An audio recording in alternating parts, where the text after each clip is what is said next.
welcome to the UT Health East Texas live Facebook post regarding HPV vaccines. My name is Patti Olusola. I'm a physician here at UT Health East Texas North Campus Family Medicine Physicians, and I'm happy to answer all the questions related to HPV vaccines. We're going to have, if you have any questions specific to this, please put them in the comment section. We'll have a time to answer those at the end. Okay, so to get started, what is HPV? HPV stands for human papillomavirus. It's a family of viruses. We know of almost 200 different types at this point of viruses that cause infections on the skin and in the genital tract. It's most commonly known for causing cervical cancer.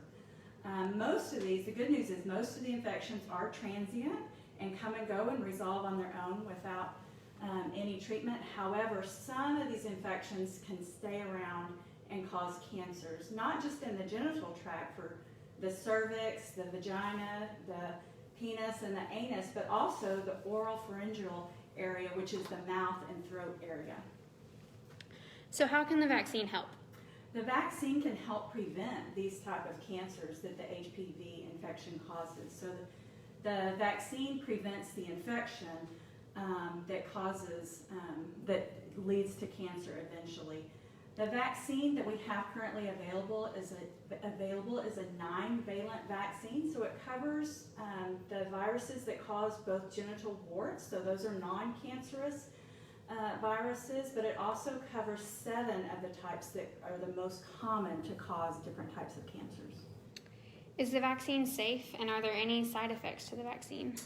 Yes, this vaccine we've had available for about 12 years now, and it's very safe.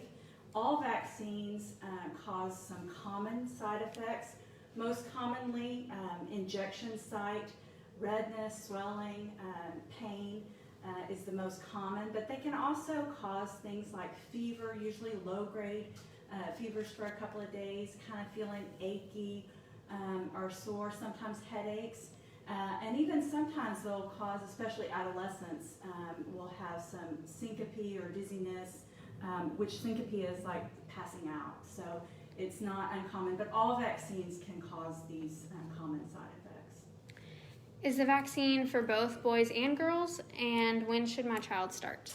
Yes, the vaccine is recommended for both boys and girls in the adolescent age range. It's actually FDA approved down to age 9, but we usually recommend it at the 11 to 12-year-old visit.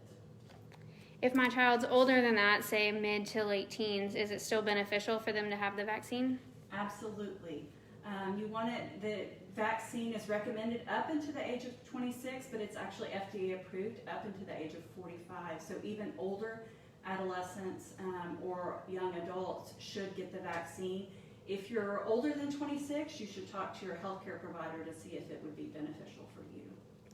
Is the vaccine just one single shot, or does it come in multiple doses? The vaccine is either a 2 or 3 shot series. If it's started below the age of 15, it's only a 2-shot series for most children.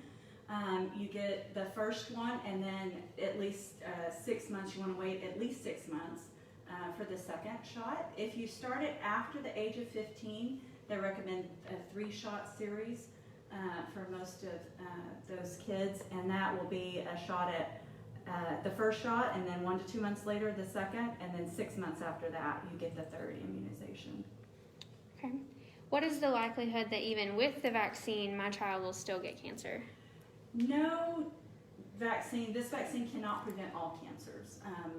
That's an impossibility. However, we do have evidence and studies that show that this vaccine has decreased the risk of pre-cancer as well as cervical cancer in young females. The data is still coming in. These type of cancers take years and years to develop, so I think as time goes on we'll have more and more data about how this vaccine has decreased not just cervical cancer but also the other cancers that I mentioned earlier. Where can I get the vaccine? The vaccine is commonly available in all primary care doctors' offices. So you should be able to call either your family practice physician or your pediatrician to get set up to have the vaccine given. If you don't have a primary care physician, you can go to our website and get hooked up with one of our physicians, or you can contact your local health department. They also usually have vaccine clinics. Okay, we had one question come in through the comments. It says, is it recommended to get the vaccine after becoming sexually active? You can get the vaccine anytime between the ages of 11 to 12 to up to 26, whether you're sexually active or not. Yes, it's definitely recommended. It's more effective before you're exposed to HPV, so that's why we recommend it in the younger adolescents before they become sexually active. But anyone, even if they've already become sexually active, or even if they've been diagnosed with HPV, we still recommend the vaccine. Okay. And then can you touch on the side effects again? The most common side effects for the HPV vaccine are usually site injection side effects, where you have maybe pain, a little bit of swelling or redness in the arm. That's by far the most common, but it can also cause things like headaches, low-grade fevers, body aches, and dizziness are some of the more common side effects that we see with any vaccine, but also with HPV. Okay. Those are all the questions we have, unless there's anything else that you want to add. Okay, great. If anybody else has any questions or concerns, please contact your primary care health physician, or if you leave comments, we'll try to maybe respond. Can we respond to some? If there's any more questions in the future, feel free to leave those in the comments and we'll try to respond to those. Thank you. Thanks everybody. Thank you everybody for watching this, and we hope everybody is able to get their HPV vaccine.